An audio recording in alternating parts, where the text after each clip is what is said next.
Alright, what is up guys, and welcome sa ating panibagong episode ng Motovlog. So for today's video, kailangan ko na mag-change oil. So on the way ako ngayon papuntang Honda Prestige, or kung saan may malapit na Honda. Bibili lang ako ng oil. So by the way guys, yung ginagamit kong oil is Honda lagi. Kung ano yung recommended ni Honda, yun yung sinusunod ko. Wala lang, medyo masunurin lang ako talaga sa mga manual. Pero gumagamit din naman ako ng ibang oil, especially pag wala tayong choice, or pag nasa province tayo, medyo malayo tayo sa mga dealers ni Honda. Gumagamit din ako ng ibang oil, pero specifically din yung oil na yun specific din yung oil na yun para sa mga automatic na motor. So yun, by the way, medyo kakaiba yung boses ko ngayon. Medyo barado yung ilong ko, at nagre-recover tayo sa allergy, kaya ganito yung boses ko. Ito ko ngayon sa Mandaluyong, sa May Silo Circle. Palabas ako ng May Silo Circle, papunta ako dyan sa may Honda show. Bibili tayo ng oil, and also since papunta tayo sa dealer, tingin na rin tayo ng mga bagong motor ni Honda. And also yung adventure bike nila, check tayo ng adventure bike. Napaka-traffic naman dito, maraming ginagawan kalsada.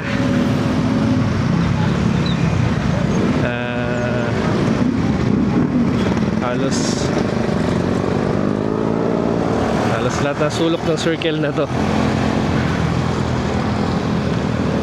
Alright, so after ko bumili, check natin yung mga bagong motor ni Honda, especially yung mga adventure bike. Hopefully magkaroon ng adventure bike soon, para mas malayo yung pwede nating marating, mas comfortable yung ride, mas convenient. Although ito si Honda PCX, maganda talaga to pang long ride din.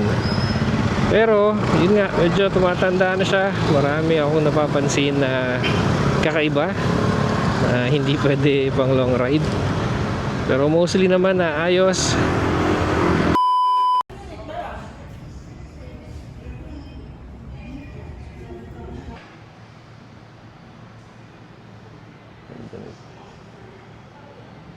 CB650.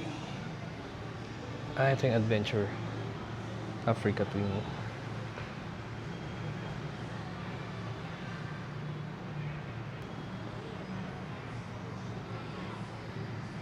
Africa Twin, 1,170,000.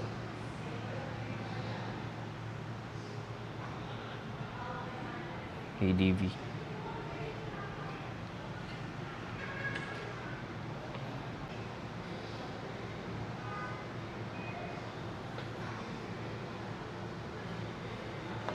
Meron sila dito NX500 for 409,000.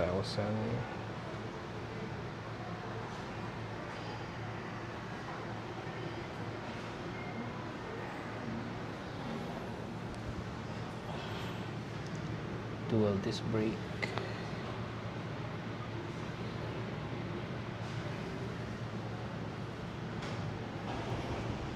Ito yung masarap na pang adventure.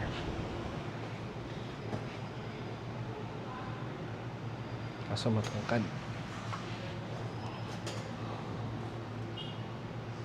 Ay, maganda.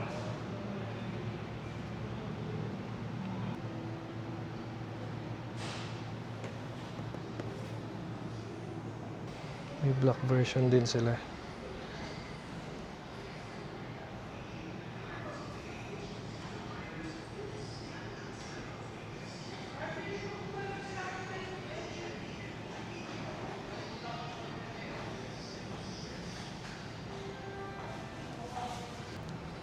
So ito yung Transalp, Honda Transalp.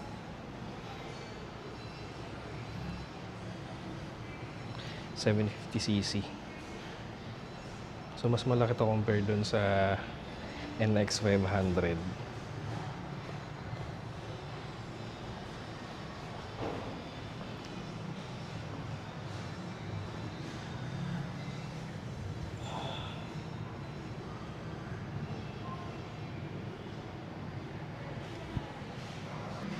Mas maganda to.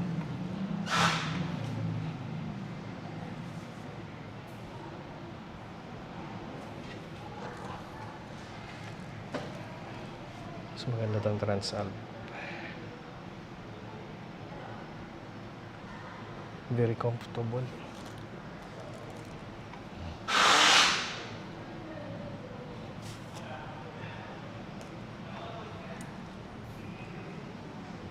Maganda nga.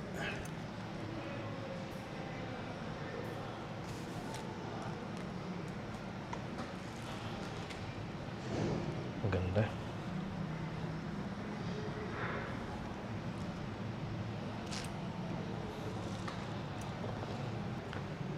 NX 500.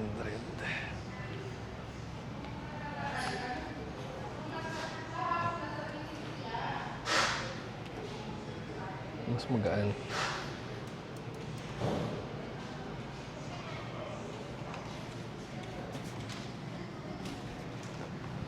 Pero mas comfortable ang Transalp.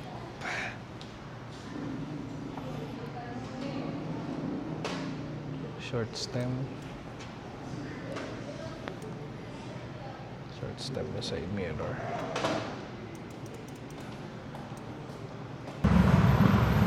Alright guys, so nakabili na ako ng oil. Pro Honda 340 yung per 1 liter. And ngayon, pauwi na ako. Nakarating na ako dito sa San Juan. Kasi yung Honda doon sa may show, meron silang cut off. So dapat before 3 kailangan mong bumili ng pyesa. So after 3 bawal na. May cut off sila. So ayun, saan tayo nakarating.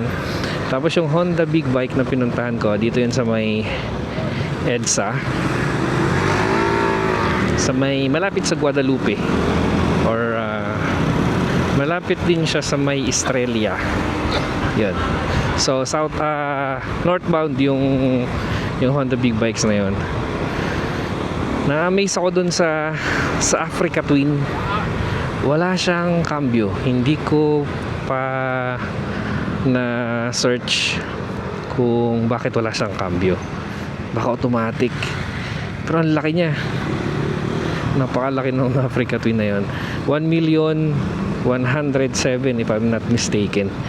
Yun yung presyo ng Africa Twin na yun.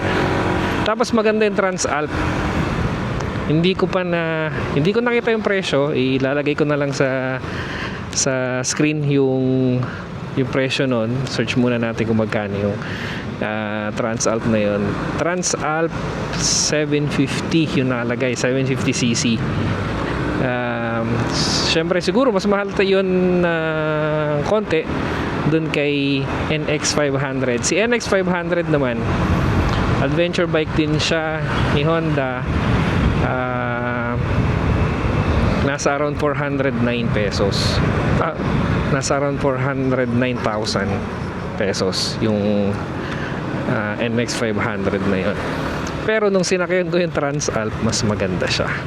Mas komportable yung upo, mas maganda yung ergonomics nung Transalp, unlike dun sa NX 500.